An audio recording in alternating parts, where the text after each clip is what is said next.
Maravilloso.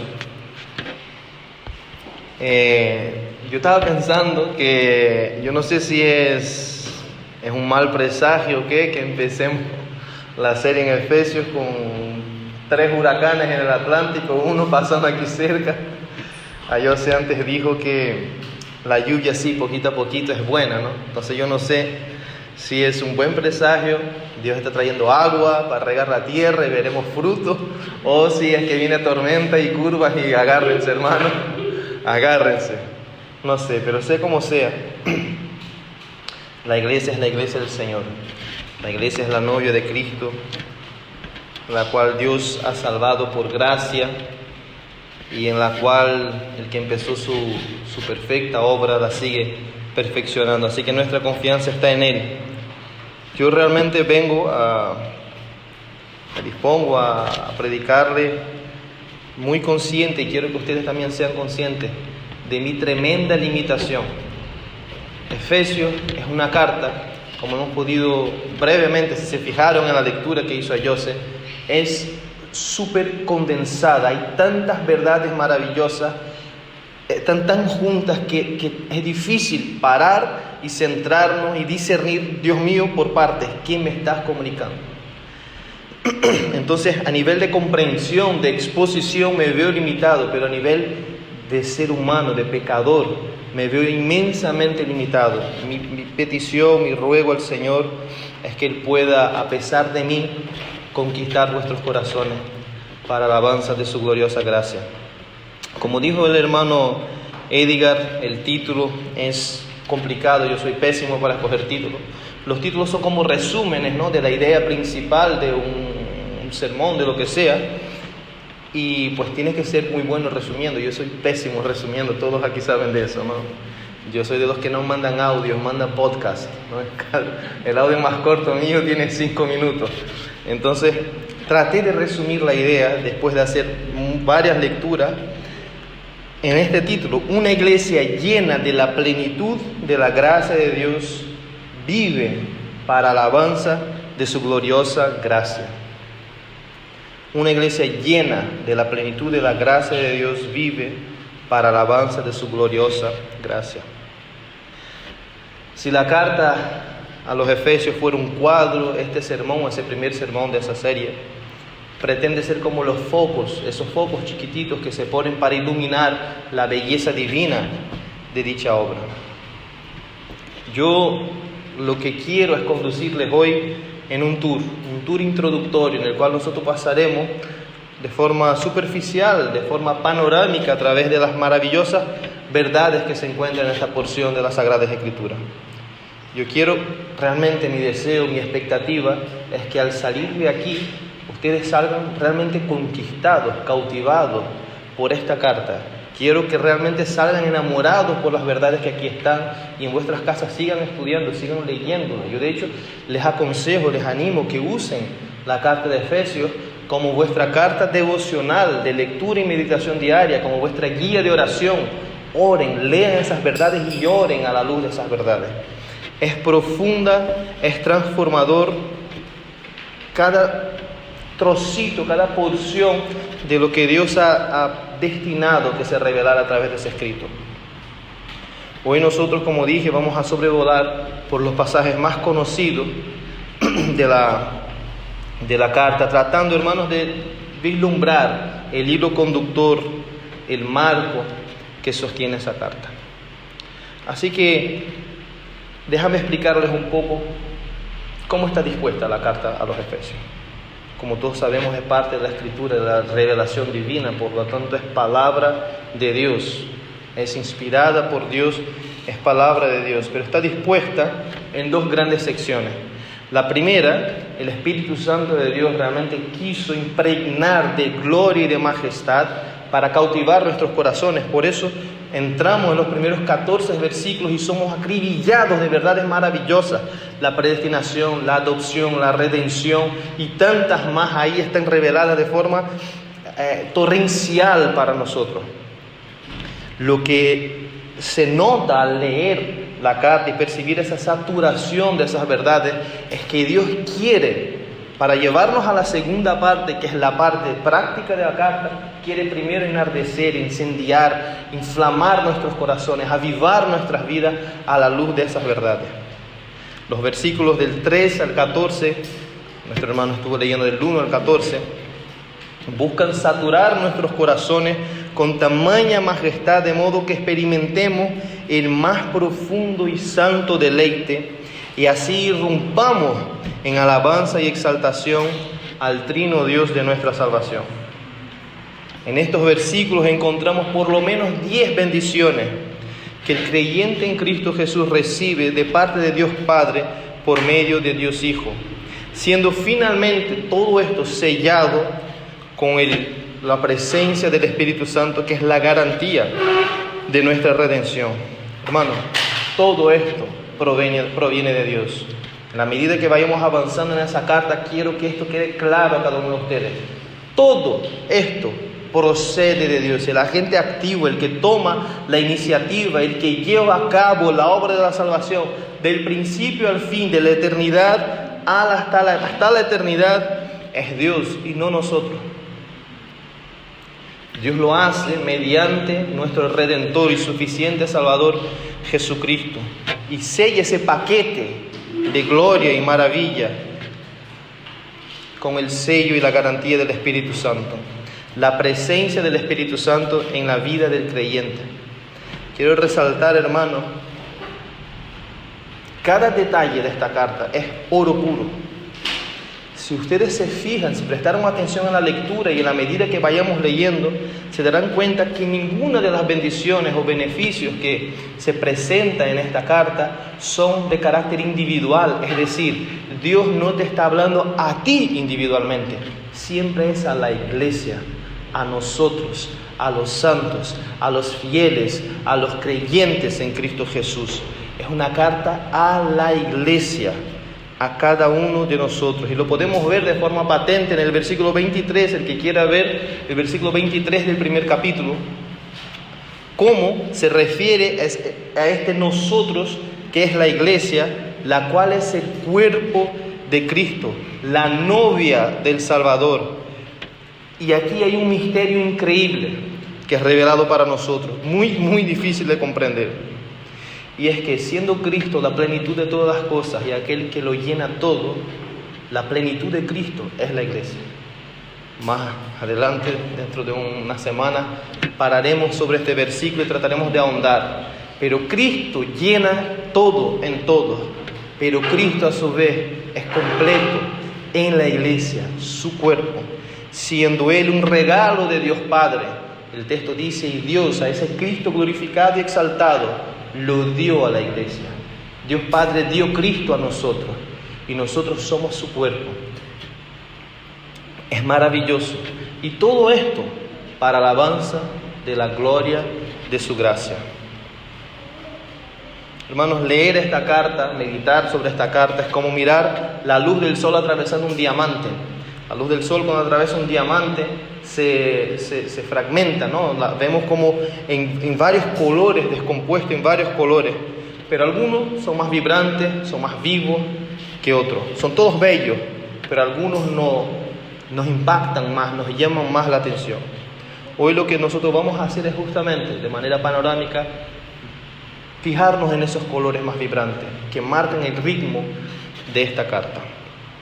Así que, preparados para el tour, aprovechen los cinturones, vamos a empezar a trocear esta carta, ¿no? Masticarla hoy para tratar de comprender el mensaje de Dios para nuestra iglesia. Gloriosos pasajes de la carta de Efesios. Los que están tomando nota, si quieren lo diré repetidamente. Cada sección, o no tanto secciones de la carta, pero cada parte de los versículos que he seleccionado, les he puesto un título, justamente tratando de dar un resumen de la idea de lo que encontramos en esos versículos. Recuerden que hoy la intención es comprender, es entender un poco, es tener una vista panorámica y general de la carta, ¿sí? Entonces, alabanza a Dios por su gloriosa gracia impartida a nosotros por medio del Mesías. Vemos eso en Efesios 1, del 3 al 4. Alabanza a Dios por su gloriosa gracia impartida a nosotros por medio del Mesías. Efesios 1, del 13 al 4. Bendito sea el Dios y Padre de nuestro Señor Jesucristo, que nos ha bendecido con toda bendición espiritual en los lugares celestiales en Cristo, porque Dios nos escogió en Cristo antes de la fundación del mundo para que fuéramos santos y sin mancha delante de Él. En amor nos predestinó para adopción como hijos para sí, como hijos suyos, mediante Jesucristo, conforme a la buena intención, al beneplácito de su voluntad, para alabanza de la gloria de su gracia, como traduce la Nueva Versión Internacional, para alabanza de su gloriosa gracia, que gratuitamente, que redunde, que quede claro, alabanza de su gloriosa gracia que gratuitamente ha impartido, ha derramado sobre nosotros en el amado. Encontramos entonces lo que vendrá a ser el marco de la carta, la obra de la salvación. Es obra de Dios, la salvación es de Jehová, a través del Mesías prometido desde la antigüedad, desde el Génesis, que Él vendría a liberar al pueblo de Dios de sus pecados, a romper las ataduras, a dar vista a los ciegos, a traer y anunciar las buenas nuevas de salvación. Y esto para alabanza de la gloriosa gracia de Dios. Lo segundo que vemos del versículo 15 al versículo 23, otra porción magnífica, impactante de esta carta, es el tipo de petición que la iglesia de Cristo necesita hacer. Y es el tipo de petición que el Dios glorioso, el Padre de gloria, desea conceder. Les animo, hermanos, que hay dos oraciones grandes en Efesios. Esa es la primera. Úsenla en vuestro día a día, mediten en vuestro día a día. Vamos a leer una porción de esta. Efesios 1, del 15 al 23. El tipo de petición que la iglesia de Cristo necesita hacer al Padre de gloria y el tipo de petición que el Padre de gloria desea conceder a la iglesia de Cristo. Efesios 1, del 15 al 23, por esta razón también yo, habiendo oído de la fe en el Señor Jesús que hay entre vosotros y de su amor por los santos, no ceso de dar gracias por ustedes, mencionándoles en mis oraciones. Pido que el Dios de nuestro Señor Jesucristo, el Padre de gloria, les dé espíritu de sabiduría y de revelación en un mejor conocimiento de Él. Mi oración es que los ojos de su corazón les sea de vuestro corazón les sea iluminado, para que sepan cuál es la esperanza de vuestro llamamiento, cuáles son las riquezas de la gracia de su herencia de los santos y cuál es la extraordinaria grandeza de su poder para con nosotros los que creemos, conforme a la eficacia de la fuerza de su poder. Ese poder obró en Cristo cuando lo resucitó de entre los muertos y lo sentó a su diestra en los lugares celestiales, muy por encima de todo principado, autoridad, poder, dominio y de todo nombre que se nombra, no solo en este siglo, sino también en el venidero. Y todo lo sometió a sus pies, y a Él, a Cristo, lo dio por cabeza sobre todas las cosas, a la iglesia, la cual es su cuerpo, la plenitud de aquel que lo llena todo en todos.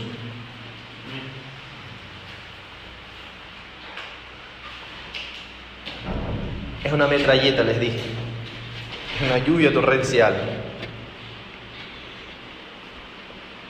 Mi oración, hermano, mi deseo, y les animo que sea vuestra oración y vuestro deseo, que a través de nuestra lectura, de nuestro estudio, a través de la carta a los Efesios, que el Señor ilumine los ojos de nuestro corazón para que tengamos un mejor y pleno conocimiento de Él. ¿Qué es la vida eterna? Sino conocer a Dios, al Dios eterno y a Jesucristo a quien ha enviado. ¿Qué es la vida eterna? Sino tener un encuentro con el Señor, sino conocer y proseguir en conocer al Salvador de nuestras almas. Necesitamos que el Señor ilumine nuestros corazones, el centro de nuestro ser, para que tengamos un conocimiento que nos transforme, un mayor y más profundo conocimiento de Él. Ese es el tipo de petición que nosotros como iglesia debemos adoptar. Y es el tipo de petición que Dios quiere conceder. Dios quiere revelarse a su pueblo. Dios quiere que podamos comprender, absorber, asimilar la belleza de la riqueza, de la esperanza de nuestro llamamiento. Vivimos muchas veces vidas sosas, vacías, superfluas, superficiales, aún siendo cristianos, porque no entendemos que fuimos salvos por gracia, por el Rey de Gloria, el cual ya en Cristo nos ha glorificado.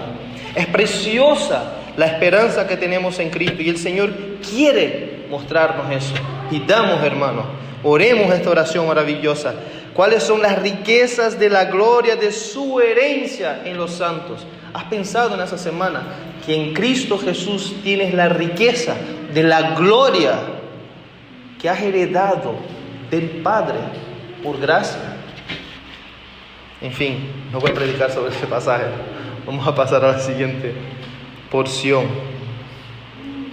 Hermanos, encontramos en Efesios la verdad que Dios en su tremenda y majestuosa gloria y gracia nos ha llamado de muerte a vida por la abundantemente infinita riqueza de su misericordia e inconmensurable, imposible de medir, de contar, grandeza del incondicional amor de Dios. Eso es un trabalengua. Son verdades que nos desafían, son verdades que nos llaman a prestar atención, son verdades que nos recuerdan que no debemos dar por sentado que ya lo sabemos. Lo que sabemos es una gota, lo que no sabemos es el océano, y Dios nos está llamando a sumergirnos en las aguas profundas de su gracia. Dios nos ha llamado de muerte a vida por la abundantemente infinita riqueza de su misericordia, la inconmensurable grandeza de su incondicional amor. Efesios 2, versículos 1 al 2, versículos 4 al 9. Y Él les dio vida a ustedes que estaban muertos en sus delitos y pecados, en los cuales anduvieron en otro tiempo, según la corriente de este mundo, conforme al príncipe de la potestad del aire, el espíritu que ahora obra en los hijos de desobediencia. Pero Dios, este es uno de los pasajes más icónicos de todas las Escrituras. Vemos como nosotros, atados, sometidos al gobernante de las tinieblas, Satanás, sometidos, esclavizados a nuestros pecados, viviendo ignorando a Dios, entregados a nuestra miseria, muertos. ¿Qué hace un muerto? Pudrirse, oler mal, ir de mal en peor.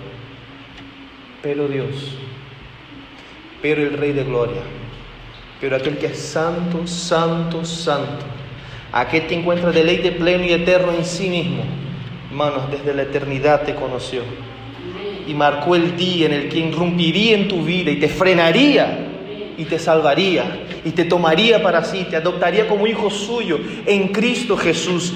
Pero Dios, que es rico en misericordia por causa del gran amor con que nos amó, aun cuando estábamos muertos en nuestros delitos, nos dio vida juntamente con Cristo por gracia. Por gracia. Queden con esta palabra, gracia. Del principio al fin, gracia. Por gracia han sido salvados. Gracia. No por obras, por gracia. Pero no solo esto, hermano. Quiero que se enamoren de lo que está aquí escrito. No solo esto. Con Cristo nos resucitó ya. Y con Cristo nos sentó en los lugares celestiales ya. En Cristo Jesús ya está todo hecho. Del principio al fin. Por gracia. A fin de poder mostrar en los siglos venideros las sobreabundantes riquezas de su gracia. Por su bondad para con nosotros. En Cristo Jesús. Dios no solamente te ha salvado de la condenación eterna. Dios no solamente te unió a Cristo y hay un lugarcito en su gloria, en su reino celestial para ti. No solamente eso, sino que Dios te ha escogido por nombre para revelar su eterna, rica, sobreabundante gloria. ¿Pueden entender eso? Dios no escogió los ángeles más magníficos del cielo, no escogió los planetas más impresionantes. Dios te escogió a ti, pecador, para revelar a través de ti quién Él es al universo. Por gracia, porque por gracia ustedes han sido salvados por medio de la fe, pero ojo, ni esto es nuestro, ni la fe es nuestra, nada sino el pecado es nuestro.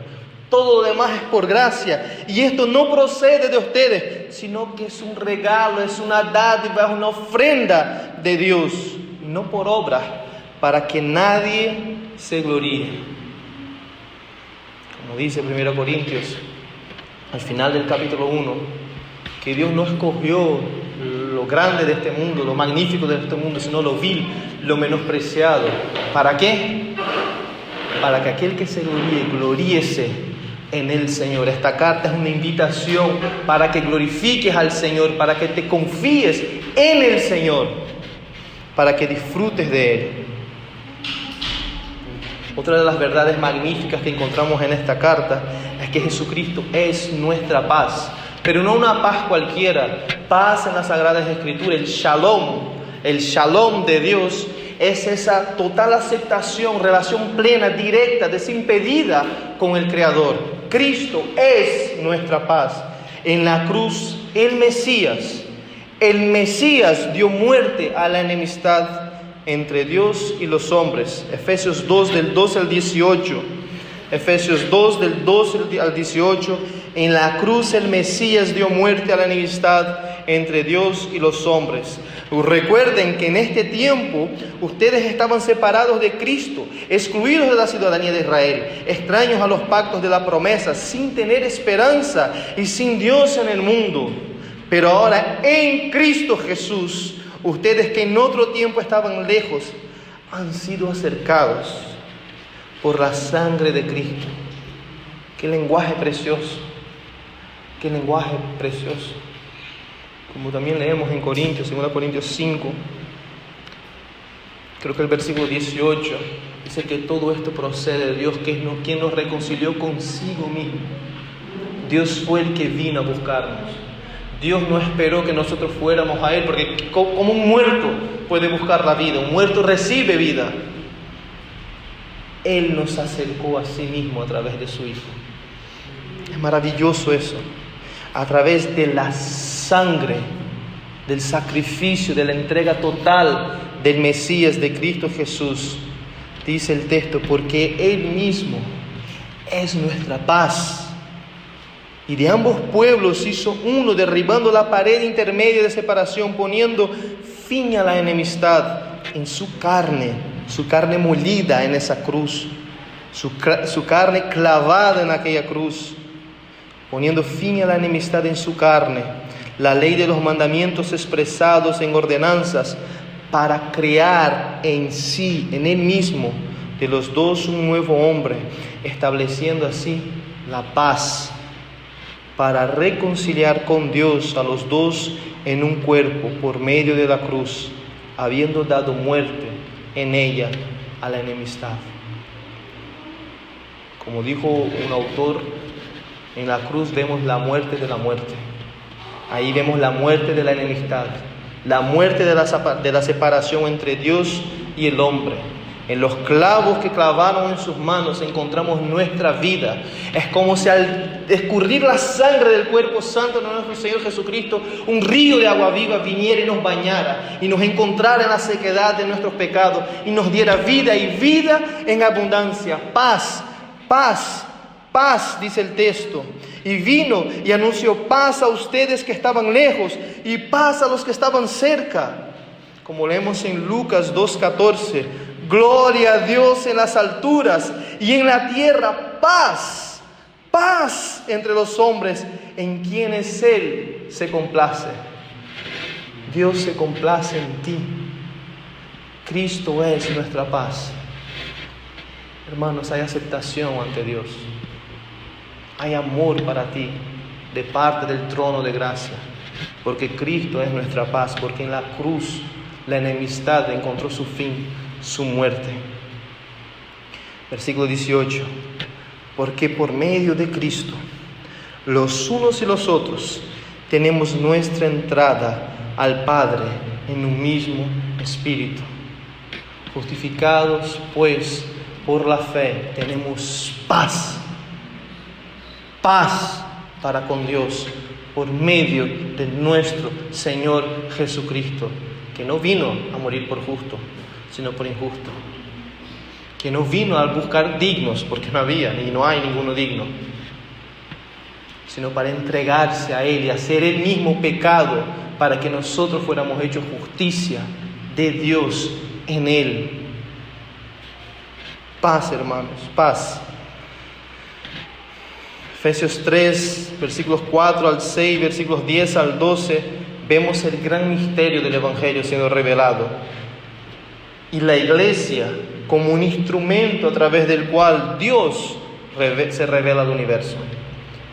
En vista de lo cual, dice Pablo, leyendo, podrán entender mi comprensión del misterio de Cristo, que en otras generaciones no se dio a conocer a los hijos de los hombres, como ahora ha sido revelado a sus santos, los apóstoles y profetas por el Espíritu. A saber, ¿qué misterio es ese? Que los gentiles, nosotros, somos coherederos y miembros del mismo cuerpo, participando igualmente de la promesa en Cristo Jesús mediante el Evangelio. Versículo 10, de este modo, la infinita sabiduría de Dios puede ser dada a conocer ahora por medio de la iglesia a los principados y potestades en los lugares celestiales, conforme el propósito eterno que llevó a cabo en Cristo Jesús nuestro Señor, en quien tenemos libertad y acceso a Dios con confianza por medio de Él. ¿Qué es esto, Emerson? ¿Qué me estás hablando? ¿Qué está diciendo la Escritura? Había un misterio desde la eternidad que en Cristo Jesús se reveló. ¿Cuál es ese misterio? Que en Cristo Jesús todos tenemos entrada y libertad ante Dios el Padre. Tristemente esas verdades son grandiosas y maravillosas, pero las vemos y no meditamos en ellas. Por eso simplemente pasamos de largo por ella. El texto está diciendo que ni siquiera los ángeles, ni siquiera los 4 seres vivientes que encontramos en Apocalipsis, ninguno de ellos podría conocer a Dios plenamente si Dios no te hubiera elegido desde la eternidad para salvarte de tus delitos y pecados. Tú eres el proyecto, el lienzo a través del cual Dios despliega su gloria a todo el universo, a toda la creación. Eso es mucho. No es poca cosa. Fuimos salvados con una gran salvación. No es poca cosa.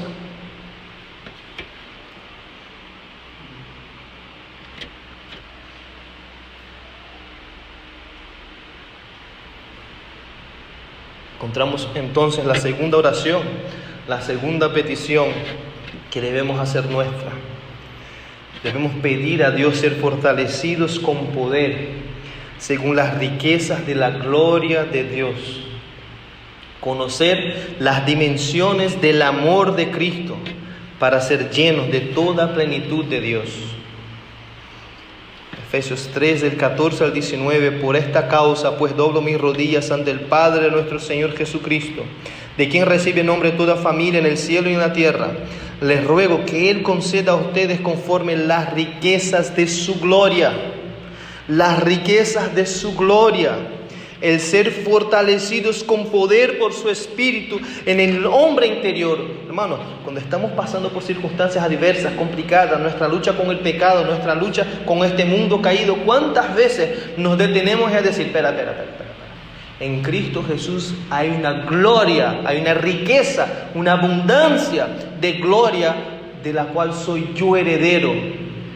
Dios mío, fortaléceme con la riqueza de su gloria, por el poder de tu Espíritu Santo. ¿Cuántas veces abrimos nuestros ojos al poder que se nos concede a través de Cristo Jesús? Empezando por el Espíritu, queremos terminar por la carne y nos queremos enfrentar a nuestros pecados, a nuestras limitaciones, a las circunstancias del mundo, a los ataques de Satanás, por nuestra sabiduría, por nuestra disciplina. Y cuando eso no funciona, pues nos buscamos distraer con series, lo que sea. Cuando Dios dispone para nosotros las riquezas de su gloria para fortalecernos, de manera que Cristo habite por la fe en sus corazones, también ruego que arraigados y cimentados en amor, ustedes sean capaces de comprender.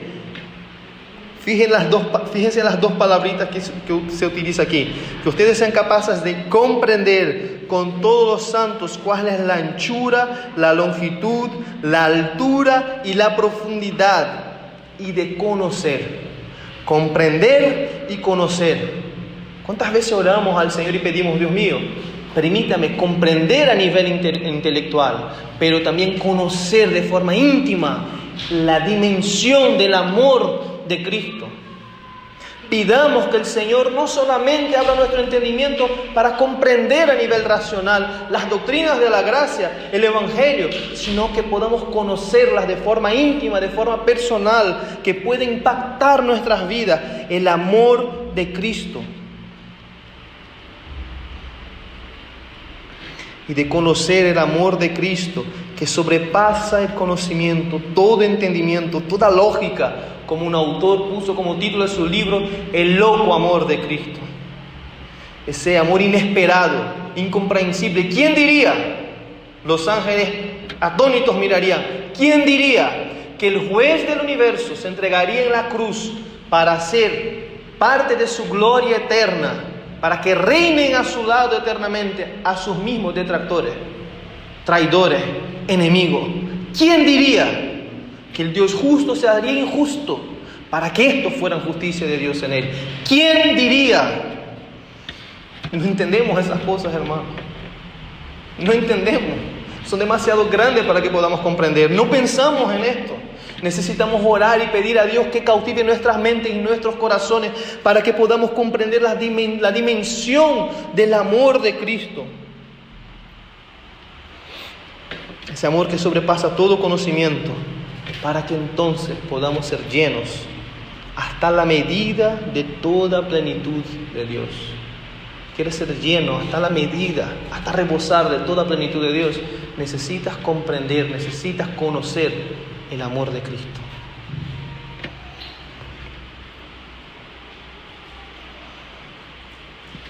Este es el meridiano de la carta, la línea divisoria en la cual pasamos de la parte de la doctrina, de la revelación del glorioso evangelio de Cristo Jesús, y entonces, como de costumbre, somos empujados, somos llamados a vivir a la luz de esas verdades. ¿De qué sirve decir que creo, pero no vivo según estas verdades? ¿De qué sirve decir que amo a Dios, pero luego mi vida demuestra que vivo amando otras cosas?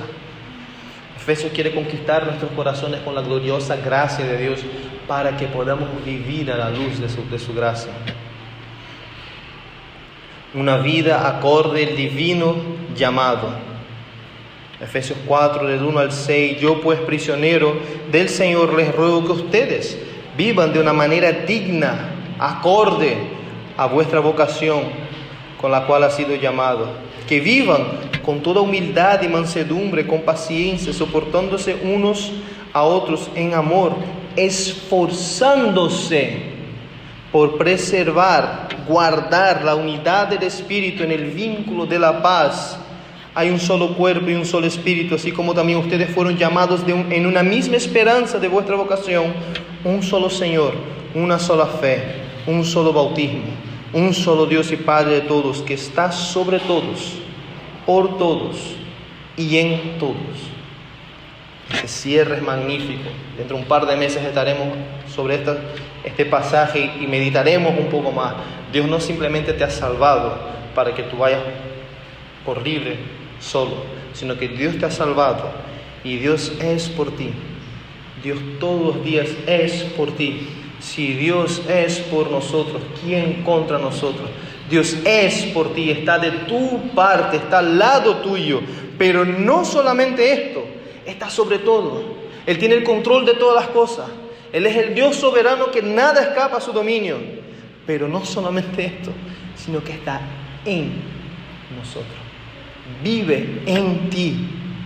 Dios eterno, el soberano Rey de gloria, vive en ti. Vive en ti. Gloria al Señor. Por eso podemos vivir vida acorde a nuestra vocación, a nuestro llamado, porque Dios está sobre nosotros, es por nosotros y vive en nosotros, no nos dejó solos.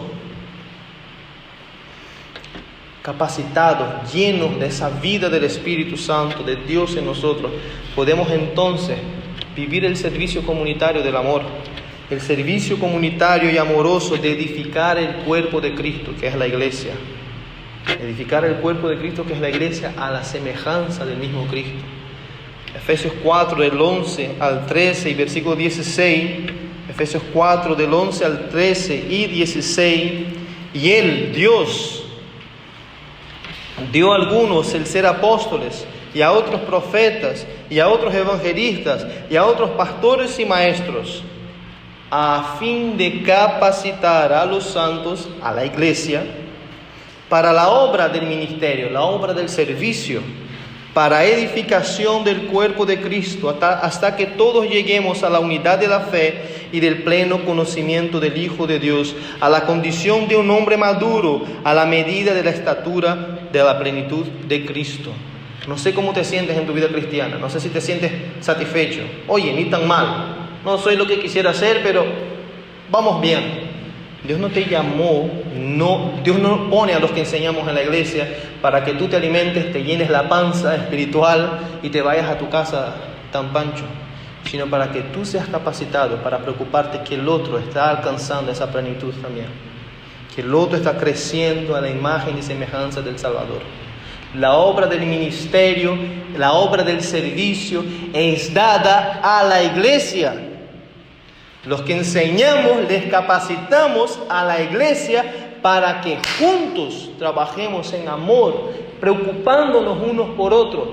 Oye, mi hermano, ¿cómo está siguiendo en Cristo? ¿Cómo está creciendo en Cristo? ¿Qué necesita mi hermano? De aquí en versículo 16, todo el cuerpo, estando bien ajustado y unido por la cohesión de las coyunturas, que las coyunturas proveen conforme al funcionamiento adecuado de cada miembro, produce el crecimiento del cuerpo para su propia edificación en amor. ¿Quién edifica la iglesia? ¿Quién edifica la iglesia según este texto? La iglesia. Es un misterio que vamos a ahondar más adelante. Pero Cristo, el poder de Cristo, Cristo en nosotros, Dios en nosotros, nos capacita para que la iglesia crezca en amor a la imagen y semejanza de Cristo. Ya acercándonos al final de la carta, encontramos mandamiento a nosotros, hijos amados, a que imitemos a nuestro Padre amoroso. Esa carta está llena de verdades maravillosas, hermano. Nos llama santos, fieles. Dice que hemos sido redimidos por la sangre de Cristo. Dice que la enemistad que había entre nosotros, el prójimo y nosotros y Dios, fue derrotada en la cruz, en Cristo Jesús. Dice que somos herederos con Cristo, herederos de la gloria eterna. Dice que nosotros somos amados por el Padre. Nuestro Padre no es un Padre indiferente, es un Padre que te ama. Y porque somos amados, debemos vivir tratando de imitar a ese Padre que nos ama. ¿Verdad que cuando admiramos a alguien, tratamos de imitar a esa persona? Ya sea cómo habla, cómo se viste, lo que lee, lo que sea. Ya sea un autor, un predicador, lo que sea. Queremos imitar a esa persona. Pues aquí va la pregunta. ¿Admiras a Dios? ¿Estás cautivado por su belleza, por su gloriosa gracia? ¿Estás enamorado de aquel que te ama? Si eso es así, el Señor te dice hoy, imita a Dios. ¿Cómo imitar a Dios? Capítulo 5, versículo 1 al 2. Efesios 5, versículos 1 al 2. Sean pues imitadores de Dios como hijos amados. ¿Cómo imito a Dios? Y anden en amor, así como también Cristo les amó y se dio a sí mismo por nosotros, ofrenda y sacrificio a Dios como fragante aroma. ¿Cómo imitas a Dios, hermano? Andando en amor. ¿Qué tipo de amor? Ese amor intencional, ese amor trascendental, ese amor sacrificial, ese amor servicial que Cristo tuvo por ti, por nosotros, por la iglesia. Un amor que se manifiesta en entrega, completamente entrega de uno mismo en favor del otro. ¿Quieres agradar a Dios? ¿Te preocupa? Esa semana te preocupaste. ¿Estoy agradando a Dios en mi vida? Te respondo, ¿estás entregándote por el bien del pueblo de Dios, imitando a Jesucristo, imitando a Dios? ¿Estás viviendo en amor? Ese amor que se manifiesta en servicio, en favor del otro, aunque eso implique pérdida de mi propia vida. Si estás viviendo de esa manera, estás agradando al Señor. Lo dice el texto. Sean pues imitadores de Dios como hijos amados y anden en amor como Cristo, como Jesús, como el Mesías les amó y se dio, se entregó a sí mismo por nosotros, ofrenda y sacrificio a Dios como fragante aroma. Recuerda el lenguaje del Viejo Testamento, cuando se quemaba a la víctima sobre el altar para cubrir el pecado del pueblo, y ese olor subía a Dios y le agradaba. Ahondaremos mucho más sobre eso en su momento. Entonces, llegando ya al final de la carta, encontramos esos pasajes que hacen temblar a todo el mundo. Es interesante cómo nos engañamos. Decimos que amamos a Dios, decimos que tuvimos un encuentro verdadero con el Señor, decimos que mi vida es Cristo, pero no mi hermano. Yo me someto a Dios, pero no al prójimo. Eso es mentira. Es fruto de que tuviste un encuentro con Cristo, que su Espíritu vive en ti, que estás viviendo en amor, que vive sometido al prójimo. De forma general, una sumisión cristiana y evangélica como ilustración del gran misterio de la unión entre Cristo y la Iglesia. Efesios 5, 21 al 32. Efesios 5, 21 al 32. Una sumisión cristiana y evangélica como ilustración del gran misterio de la unión entre Cristo y la Iglesia. Efesios 5, 21 al 32.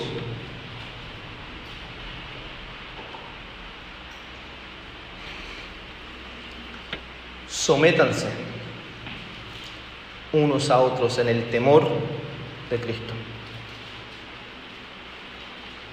No es una sugerencia, es un mandamiento. Sométanse unos a otros. Sométanse unos a otros cuando el otro sea más hábil que tú. No. Sométanse unos a otros cuando el otro sea muy agradable. No. Sométanse unos a otros cuando le debas algo al otro. Tampoco. ¿Alguien aquí teme a Dios? ¿Alguien aquí teme al Señor Jesús? ¿Alguien aquí lo reconoce como Señor? Si es así, te lo digo, sométete unos a otros en el temor de Cristo. Entonces empieza lo más bello de Efesios, ¿no? Eso es lo más bello. Lo que Penélope ya vino ya entrando por ese local y ya vino anunciando, la sumisión al esposo, ¿no? Las mujeres estén sometidas a sus propios maridos como al Señor. Las mujeres estén sometidas a sus propios maridos cuando sus maridos sean como el Señor. No. Las mujeres estén sometidas a sus propios maridos cuando sus maridos sean tan amables como es el Señor. No. Las mujeres se someten a sus maridos cuando sus maridos tengan la razón, pues mucho menos, nunca la tienen. Las mujeres sométanse, estén sometidas a sus maridos como el Señor. ¿Ustedes están sometidas a Cristo? Del mismo modo, sométanse a vuestros esposos. Y normalmente ocurre. ¿Tú quieres saber si una mujer está sometida al Señor Jesucristo? A ver cómo está de sometida a su esposo. Por ahí vas viendo dónde van los tiros. Así que casadas, quieren hacer un autoanálisis de vuestra vida. ¿Cómo va vuestra sujeción a Jesucristo? ¿Cómo va vuestra sujeción a vuestro esposo? Ahí lo tienen. Porque el marido es cabeza de la mujer, así como Cristo es cabeza de la iglesia, siendo Él mismo el Salvador del cuerpo. Pero, así como la iglesia está sujeta a Cristo, sometida a Cristo, también las mujeres deben estarlo a sus maridos en todo. Ahondaremos bastante sobre ese pasaje. Yo voy a sacar unos 4 sermones solo sobre este pasaje. Pero no dice en ningún momento que el esposo someta a la esposa. La esposa se debe someter. El mandamiento de la sujeción es a la mujer. Ojo al dato, el mandamiento es a ustedes, que ustedes se sometan, no que les sometan. Así que las que se tienen que esforzar en vivir en sujeción Son ustedes. Ahora los maridos. Marido, la tarea más fácil de todas, ¿no? Qué fácil. Amen a sus mujeres. No como dice Hollywood, no como dice Netflix, no como dice esa canción melancólica de los bares donde la gente toma, no. Amen a sus mujeres así como Cristo amó a la iglesia. Amen a sus mujeres cuando ellas sean perfectas y no tengan pecado y sean fáciles, no. Amen a sus mujeres cuando ellas sean muy agradables, tampoco. Amen a sus mujeres cuando ellas se sujeten a ustedes, tampoco.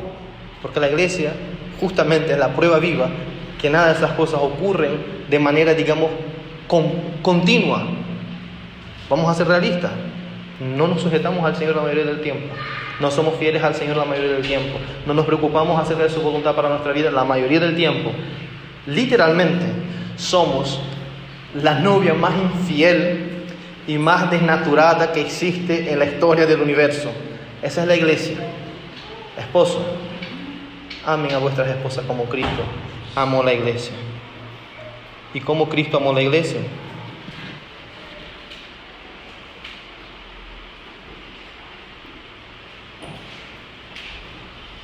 Y se dio Él mismo por ella. Murió. El texto dice, lo que el texto quiere que tú entiendas, esposa, es que Cristo murió. Cristo abrió mano de sí mismo, de su comodidad, de sus derechos, de lo que era digno. Abrió mano por su novia, la iglesia. Por ti, tú eres la iglesia. ¿Por qué Cristo hizo eso, esposo? ¿Por qué te tienes que entregar por su esposa? ¿Para que los hermanos de la iglesia te den golpecitos en la espalda y que bien, hermano, lo está haciendo bien? No. Para que tu esposa entonces diga, yo, qué bueno está haciendo, pues entonces le voy a hacer la vida más fácil. Tampoco. Cristo no hizo lo que hizo por nosotros, para que finalmente será así en la gloria, pero con el fin de que nosotros le miráramos y dijéramos, qué bueno es Él, voy a vivir de forma perfecta. Él sabe que nosotros no haríamos eso. Lo hizo justamente porque nosotros no podemos hacer eso. Nosotros no podemos vivir en santidad, nosotros no podemos vivir en gratitud. ¿Por qué somos pecadores? Pues de esa misma forma, hermano, entendiendo quién eres tú, el Señor te manda, ama a tu esposa como Cristo amó la iglesia y se dio por ella para santificarla. ¿Tú quieres una esposa santa? Santifícala. Santifícala. Purifica a tu esposa como Cristo lo hizo. ¿Y cómo lo hizo Cristo? Por el lavamiento del agua con la palabra. Lava a tu esposa. ¿Tienes quejas contra tu esposa? Pues la estás santificando poco. La estás amando poco. Te estás entregando poco por ella. Estás preocupado por otras cosas. Santifica a tu esposa, hermano. Y entonces podrás, como Cristo, encontrar el gozo de presentarte a ti mismo una esposa santificada y gloriosa. Y esto seremos nosotros un día. El gran misterio de la sumisión es nuestra realidad en Cristo. Ese misterio del Evangelio es esa gloriosa gracia que nos cautiva. Esposa, si ustedes no están llenas de la plenitud de Cristo, no están llenas de la plenitud de su gracia, no van a sujetarse a vuestros esposos. Esposos, si ustedes no están llenos, no están enamorados, cautivados por Cristo Jesús, si ustedes no están embobados con lo que Él hizo por ustedes, no van a amar a vuestras esposas. Van a vivir para ustedes mismos. Y el matrimonio, sabrán ustedes muchísimo mejor que yo, será un caos. Y no servirá al propósito eterno para el cual fue ideado el matrimonio. Un día seremos presentados ante Cristo Jesús sin mancha, ni arruga, ni cosa semejante. Seremos santos e inmaculados eternamente, porque Él se entregó por nosotros. Así deben también los maridos amar a sus mujeres como a sus propios cuerpos. El que ama a su mujer a sí mismo se ama, porque nadie aborreció jamás a su propio cuerpo, sino que lo sustenta y lo cuida, así también como Cristo a la iglesia. Porque somos miembros de su cuerpo. Por esto el hombre dejará a su padre y a su madre y se unirá a su mujer, y los dos serán una sola carne. Pablo de repente, el Espíritu Santo le ilumina y se acuerda de Génesis, la creación del hombre y de la mujer y Dios uniendo a Adán y Eva y declarando que son una sola carne. Y entonces la verdad más gloriosa de Efesios. Grande es este misterio. Pero hablo con referencia a Cristo y la iglesia. Todas esas verdades de sumisión, de entrega, de servicio, solo tienen peso, valor y eficiencia, digamos, en nuestra vida cuando entendemos que nosotros fuimos unidos a Cristo. Que no hay separación entre Cristo y la iglesia. No lo entendemos, hermano, pero la iglesia es el cuerpo de Cristo. Tú eres iglesia, tú eres el cuerpo de Cristo, estás unido a Cristo de forma inseparable por la eternidad. ¿Quieres cumplir el mandamiento de sujetarte a tu esposo? Recuerda, mujeres, ustedes son cuerpo de Cristo. Cristo murió por vuestros pecados. Esposos, ¿quieren amar a vuestras esposas como Cristo amó a la iglesia? Recuerden, Cristo murió por tus pecados y tú estás unido a Cristo. Tu vida ya no es tuya, es de Cristo. También hay mandamiento a los hijos, la obediencia a los padres y la instrucción de los hijos. Efesios 6, 1 al 4. Hijos, obedezcan a sus padres en el Señor, porque esto es justo. Honra a tu padre y a tu madre, que es el primer mandamiento con promesa, para que te vaya bien y para que tengas larga vida sobre la tierra. Y ustedes, padres, no provoquen a ira a sus hijos, sino críenlos en la disciplina e instrucción del Señor. Hay mandamientos también a nivel laboral, todos frutos de la obra gloriosa de la salvación que Dios ha llevado a cabo por la iglesia en Cristo, sirviendo y ordenando bajo el señorío de Cristo. Efesios 6, 5 y 6 y versículo 9. Siervos, obedezcan a sus amos, a sus señores, a sus dueños en la tierra, con temor y temblor, con la sinceridad de su corazón, como a Cristo, no para ser vistos como lo que quieran agradar a los hombres, sino como siervos de Cristo, haciendo de corazón la voluntad de Dios. Y ustedes, amos, que tenemos un jefe, ¿no? Edgar. Es un mandamiento para Edgar. Todos nosotros nos desarrollamos en algún ámbito en el cual nosotros ejercemos autoridad sobre otra persona, ¿no? Por lo tanto, cuando ejerzamos esa autoridad, recordemos, amos, hagan lo mismo con sus siervos y dejen las amenazas, sabiendo que el Señor, Jesucristo, de ellos y de ustedes está en el cielo, y que para Él no hay acepción de persona. Recuerda que tú también eres siervo cuando tú ejerces autoridad sobre otro. Por último, Efesios 6, del 10 al 12, uno de los pasajes más vapuleados de toda la Escritura, la armadura de Dios. La armadura de Dios para la guerra espiritual, que es realidad, que existe, que se está trabando ahora mismo. Efesios 6, del 10 al 12, por lo demás, fortalezcanse en el Señor y en el poder de su fuerza. Revístanse con toda armadura de Dios para que puedan estar firmes contra las insidias del diablo, porque nuestra lucha no es contra sangre y carne, sino contra los principados, contra las potestades, contra los poderes de este mundo de tinieblas, contra las fuerzas espirituales de maldad en las regiones celestiales. Sí, hermanos, hay una realidad espiritual más allá de las trivialidades de este mundo. Sí, hay un enemigo en nuestras almas que aunque está vencido, ya sabemos el fin de la historia, pero mientras tanto intentará hacer nuestra vida imposible, intentará robar el gozo de nuestra salvación, luchará contra nuestra vida y contra la obra de la iglesia. Pero sabemos que las puertas de la muerte, del reino de la muerte, no detendrá a la iglesia. La iglesia un día finalmente resucitará y vivirá en gloria eterna. Pero por mientras vivimos en este mundo, por mientras estamos metidos en esa batalla, por mientras vive armado, porque estás en guerra, no estás de vacaciones, estás en guerra. Hermanos, este es mi intento de resumir todo lo que comunica la carta. A través de la salvación de la iglesia, mediante el Mesías y su unión eterna con Cristo, Dios Padre revela su gloriosa gracia, su infinita sabiduría a todo el universo. En la medida que la iglesia comprende verdaderamente las dimensiones del amor de Dios y la riqueza de su infinita sabiduría y misericordia, son llenos de la plenitud de Cristo por medio del Evangelio.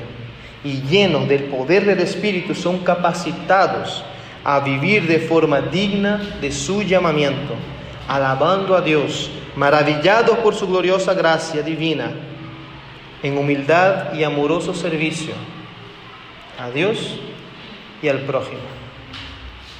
William Barclay, en su comentario al Nuevo Testamento, dijo: de común acuerdo, la carta a los Efesios ocupa un lugar muy alto en la literatura devocional y teológica de la Iglesia cristiana. Ha sido llamada la reina de las epístolas, y con razón. Muchos sostendrían que es, de hecho, el alcance más alto del pensamiento del Nuevo Testamento.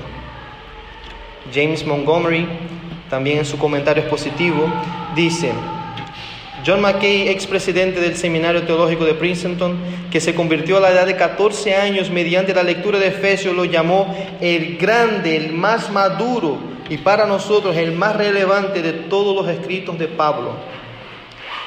Esta letra es pura música. Ruth Paxson, para ser inclusivos, ¿no? Una mujer, una sierva del Señor, misionera vinculada a la misión interior de China, de Efesios, dijo que es el gran cañón de las Escrituras, lo que significa que es impresionantemente hermoso y aparentemente inagotable para el que quiera asimilarlo. Es decir, hermanos, que vamos a hacer una serie expositiva en Efesios y ni siquiera habremos empezado a desenterrar las riquezas que hay en esa carta. En palabras de John Stott, la carta completa es, por lo tanto, una combinación magnífica de doctrina cristiana y deber cristiano, de fe cristiana y vida cristiana. Lo que Dios ha hecho a través de Cristo y lo que debemos hacer en consecuencia de lo que Dios ha hecho por nosotros. Doctrina cristiana, vida cristiana. Fe cristiana, vida y deberes prácticos de esta vida cristiana. Terminando, hermanos, y para nosotros, la Iglesia Evangélica de la Gracia de Lanzarote, ¿qué significa? ¿Qué importancia debe tener esa carta? Esta carta no es meramente el escrito de Pablo a la iglesia en Éfeso, es el mensaje de nuestro Dios para ti hoy, para nosotros hoy, para todo el tiempo que estaremos en esta carta. ¿Quiénes aquí de nosotros quieren que esa iglesia sea una iglesia viva, una iglesia llena de la gloria y de la presencia de Dios? ¿Quiénes quieren que esa iglesia esté llena de la gracia y del gozo inefable del Espíritu Santo? ¿Quiénes quieren que esa iglesia esté rebosante del gozo de la salvación y sea realmente relevante en la comunidad en donde vivimos? La única manera que nosotros podamos ser ese tipo de iglesia es realmente si nosotros nos paramos ante esa carta y realmente juntos, hermanos, juntos escarbamos y nos zambullimos y nos sumergimos de cabeza en las profundidades de cada verdad que aquí vamos a ir encontrando. Debemos beber juntos de las fuentes de agua viva que brotan de esta carta. Debemos vivir juntos bajo la luz y trabajar juntos para realmente edificar a la iglesia de Cristo sobre la doctrina de los apóstoles y la roca, la piedra angular que es Cristo, tal como nosotros hemos leído también en la carta. Por eso el título de ese sermón: una iglesia llena de la plenitud de la gracia de Dios, vive para la alabanza de su gloriosa gracia. Les invito a que lean conmigo.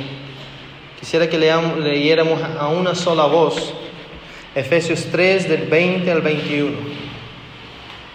Y que esto sea, hermano, lo que llene vuestros pensamientos durante esa semana. Les invito, lean esa carta. Si pueden, una vez a la semana, leanla entera. Mediten, oren en lo que ya está. Hagamos juntos esa labor de desenterrar la belleza que hay en esa carta, para que podamos ser una iglesia llena de la plenitud de la gracia de Dios y entonces vivir para la alabanza de su gloriosa gracia. Vamos a leer a la de 3. Pido que alcemos la voz. Efesios 3 del 20 al 21. 1, 2, 3. Y aquel que es poderoso para hacer todo mucho más abundante de lo que pedimos o entendemos, según el poder que obra en nosotros. A Él sea la gloria en la iglesia y en Cristo Jesús por todas las generaciones, por los siglos de los siglos. Amén. Amén. Invito a que tienen vuestras cabezas, vamos a orar. Padre bueno, Padre santo, Padre glorioso, Rey de gloria, Dios infinito, Dios real, invisible e inmortal, a ti sea la honra y la gloria y la alabanza por los siglos de los siglos, Señor. Oh Dios, te agradecemos por las riquezas que encontramos en esa carta. Te agradecemos, Señor, por la belleza que tú nos permites, Señor, vislumbrar a través de la revelación que tú en tu providencia, Señor, determinaste que nos fuera entregada a través de esos escritos, oh Señor. Te agradecemos porque perseveraste esos escritos a través de los años para que llegara a nuestras manos, a esta iglesia local, la iglesia evangélica de la gracia aquí en Lanzarote, a cada uno de nosotros como miembros de este cuerpo local, Señor, como creyentes unidos por la fe, redimidos por la sangre de Cristo, rescatados por tu gran amor con el cual tú nos amaste, Señor, con tu infinita y sobreabundante riqueza de tu infinita misericordia, Padre.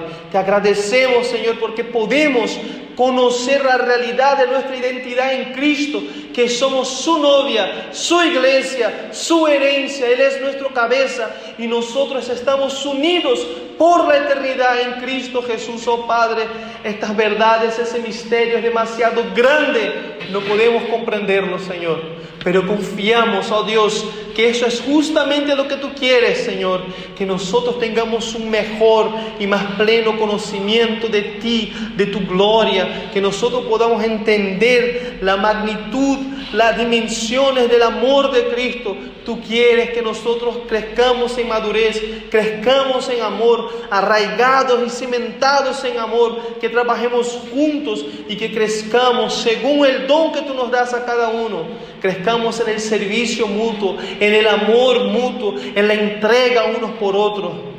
Tú quieres, Señor, que vivamos a la luz de tu gracia, a la luz de la entrega plena de nuestro Señor Jesucristo, y entonces vivamos en servicio, en amor, en sujeción unos a otros, Señor. Y en todo esto serás glorificado. Cuando el mundo vea el amor que hay en nosotros, entre nosotros, tú serás glorificado. Cuando llevemos fruto, oh Padre, tú serás glorificado. Te rogamos en el nombre de Jesús, Padre. Te ruego, Padre, en el nombre de Jesús, por esta iglesia, Señor. Cautiva nuestros corazones, anima nuestros corazones, avívanos a través de las verdades que estaremos meditando a través de esta carta, Señor. Que a lo largo de esa semana podamos orar sobre ello, meditar y leerlo, Dios, y llenarnos, empaparnos de esa preciosa verdad del misterio de tu evangelio. Y entonces podamos, Señor, vivir para la alabanza de tu gloriosa gracia. En Cristo Jesús, oh Dios, todo esto le pedimos y agradecemos. Amén.